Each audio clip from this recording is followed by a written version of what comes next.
먹으라는 거예요. 그거는 회개가 아닙니다. 그걸 반성이라고 하는 거예요. 그래서 반성문을 갖다 제출했습니다. 그럼 그 선생님이 용서를 해주죠. 그런 거는 사소한 것이다. 설령 인륜지간에 있어서 가장 끔찍한 살인과 간음을 했다 할지라도 그것 때문에 천국을 가고 지옥을 가고 좌지우지 되는 것이 아니다. 이게 성경의 말씀입니다. 성경의 말씀은 어떤 문제가 심각한 문제냐?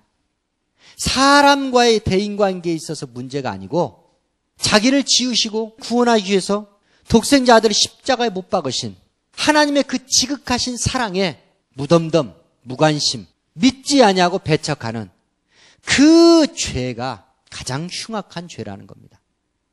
하나님께서 우리에게 원하는 회개가 바로 그걸 말하는 거예요. 하나님을 내가 믿지 못함을 용서하여 주시옵소서. 하나님이 나를 얼마나 사랑하셨는데 독생자 아들을 그렇게 십자가에 못 박으시면서까지 나를 사랑하셨거늘 죽이시면서까지 나를 사랑하셨거늘 어찌 내가 그걸 모르고 있었습니까? 지옥은 알고도 지옥 가는 사람도 있고 모르고 지옥 가는 사람도 있습니다. 모르고 지옥 갔는데 좀 정상 참작을 좀 해주시면 안 되겠습니까? 안 됩니다. 이 주님의 말씀은 단호합니다. 회개의 복음 아주 중요합니다. 하나님 앞에 지은 죄사함에 이르는 복음, 그게 바로 생명을 얻는 회개의 복음입니다. 회개를 하는 자는 죄사함을 얻고 회개를 하는 자는 생명을 얻습니다. 이 생명은 육체의 생명을 말하는 것이 아니고 영원한 생명을 말합니다. 세 번째, 우리가 받은 복음은 어떤 복음인가? 성령의 복음이다. 마태복음 10장 20절 말씀. 말하는 이는 너희가 아니라 너희 속에서 말씀하시는 자 곧 너희 아버지의 성령이시니라. 아멘. 복음이 무엇입니까? 말씀이에요. 복음을 들고 주님은 오셨습니다. 그리고 복음을 말씀하셨습니다. 그런데 실상 말씀하시니까 누구라 그랬어요, 여기? 성령이시다 그래요. 그래서 복음은 정확히 말씀을 드리면 성령의 복음이다 그래요. 성령께서 전하는 복음이다 그래요. 성육신하에 오신 예수께서 복음을 전파하셨지만 그 예수 그리스도 안에 누가 계셨어요? 성령이 계셨다는 거예요. 성령으로 잉태되셨고 요단강에서 침례받을 때 성령 세례가 또 임합니다. 첫 번째 받은 성령은 하나님의 아들로서 인정받은 성령이고 두 번째 받은 성령은 하나님의 일을 하기 위해서 사역을 하기 위해서 주신 성령, 사역적 성령이다. 이렇게 말씀드릴 수 있겠습니다. 사도행전 4장 25절 말씀. 또 주의 종 우리 조상 다윗의 입을 의탁하사 성령으로 말씀하시기를 어찌하여 열방이 분노하며 족속들의 허사를 경영하였는고. 다윗의 입을 의탁하사, 입은 다윗의 입에서 나온 것인데 누구의 말씀이다? 성령의 말씀이다. 복음은 전적으로 성령께서 하시는 말씀이 바로 복음이다. 4장 31절. 빌기를 다음에 모인 곳이 진동하더니 무리가 다 성령이 충만하여 담대히 하나님의 말씀을 전하니라. 아멘. 베드로가 설교했던 장소에서 모든 사람들이 회개하고 주를 믿는 역사가 이루어집니다.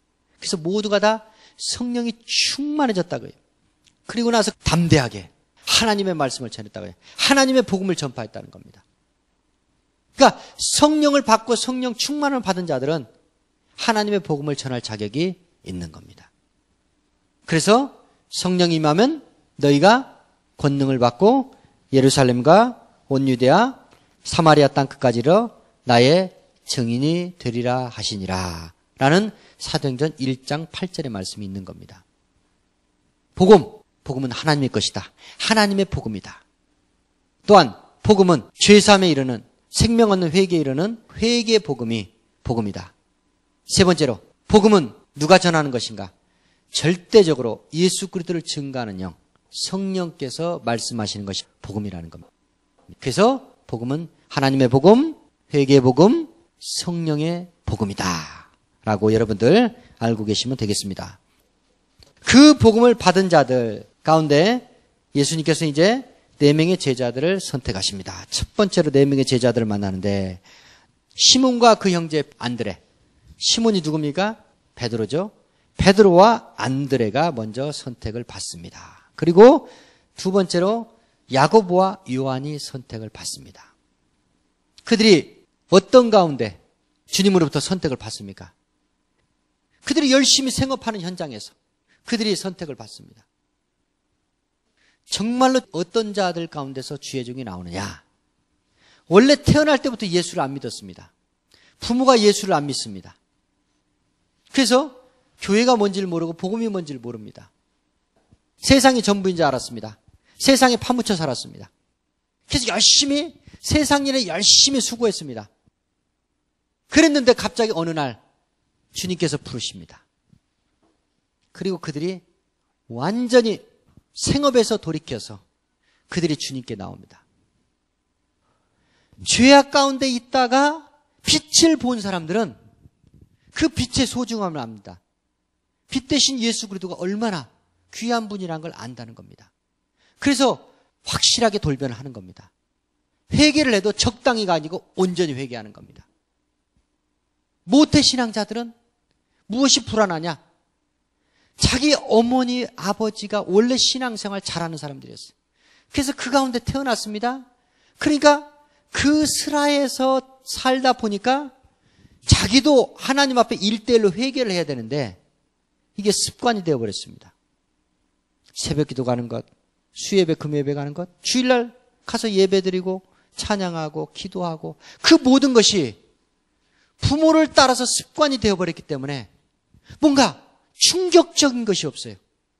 뭔가 이 복음이 얼마나 소중하다는 것을 그 가치를 잘 모른다는 거예요. 누가 그랬느냐? 모세를 통해서 이스라엘 백성들이 율법을 받아들였습니다. 그래서 이스라엘 백성들은 태어날 때부터 선민들로서 그들이 지위를 누렸습니다. 8일 만에 할례를 했고 그리고 그들은 항상 구별되고 구분된 백성으로 살았습니다. 근데 그것이 그들에게 오히려 약이 된 것이 아니고 독이 됐다는 겁니다. 왜? 습관이 돼버렸어.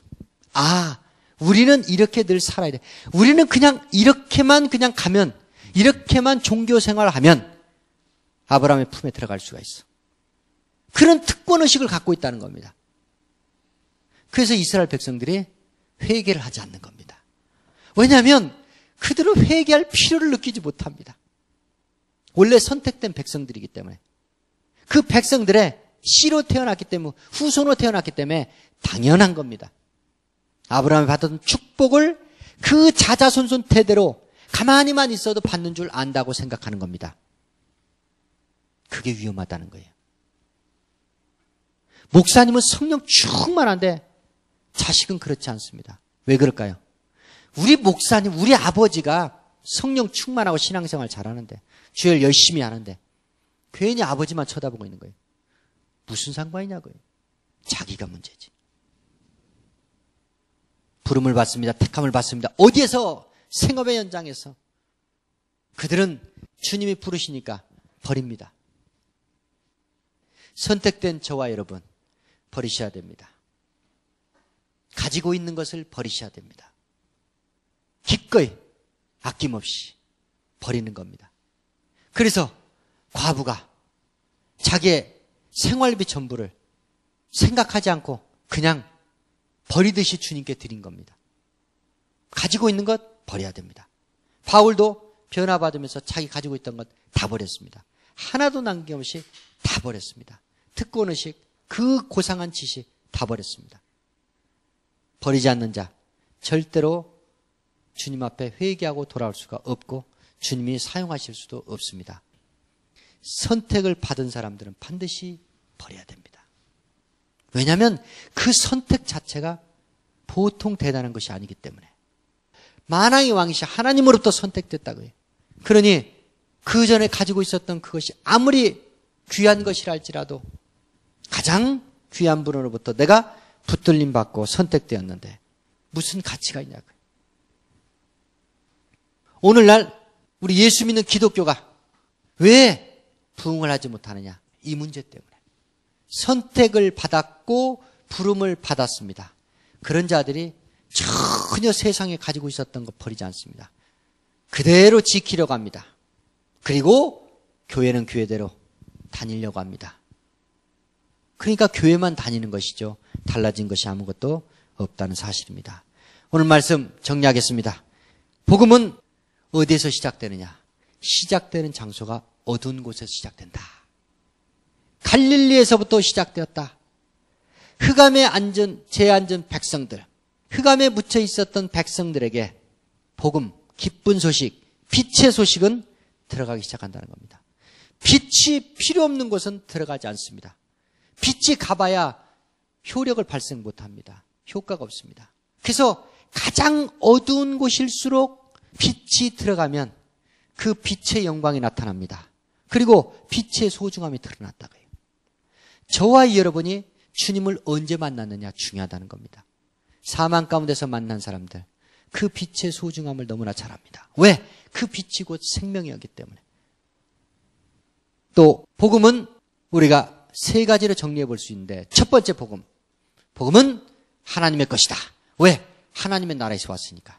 하나님의 복음이다. 두 번째로 복음은 죄사함과 생명을 얻는 회개에 이르는 복음. 회개의 복음이 바로 복음이다.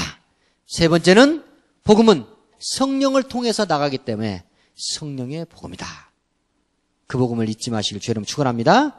또한 선택받은 백성들은 반드시 세상을 버려야 된다. 포기해야 된다. 왜? 하나님의 나라와 세상 나라는 반대이기 때문에. 하나님의 나라로 가려는 사람들은, 하나님의 나라의 일을 하려는 사람들은 세상 일을 포기해야 된다는 거예요. 세상 일을 버려야 된다는 거예요. 그러니 평범하면서 주를 따라갈 수 있습니까? 못 따라갑니다. 절대로 못 따라가는 거예요. 그래서 주님으로부터 선택되고 부름을 받은 주의 종들이 문제가 생깁니다. 반드시 문제가 생깁니다. 아주 지킬 것 다 지키면서 안전한 가운데 주의 종으로 갈 수 있느냐? 절대로 없습니다. 여기 보세요. 제자들 보세요. 지금 생업을 버리고 따라갔는데 이 제자들 가정이 어떻게 됐겠어요? 가족들이 어떻게 됐겠어요? 갑자기 누구를 만나자마자 다 버려버리고 따라가는데 어떻게 됐겠냐 그거예요. 그것만 한 번만 생각해 봐도 야, 예수 믿고 주를 쫓아가는 것은 결코 내 세상 인생살이에 있어서 정말 그보다 위기는 없구나. 그보다 혼란은 없구나. 왜 그걸 모르냐 그거예요. 예수 믿을 때 전혀 동요가 없습니다. 내가 무슨 교회를 다녀서 말씀을 받기 시작했는데 믿기 시작했는데 내 가정생활 평탄합니다. 아무 문제 없어. 내 자식들 아무 문제 없어. 다 잘 돼. 좋은 게 좋은 거 아닙니까? 그건 세상 말이에요. 복음에 있어서는 좋은 게 좋은 거 아닙니다. 세상에서 좋은 것이 오히려 하나님 나라에서 악한 것입니다. 독이 되는 것이다. 진리의 복음을 기쁨으로 받아들이시고 순종함으로 받아들이셔서 세상을 포기하시고 세상을 버리시고 주를 쫓아가시길 주의 이름으로 축원합니다.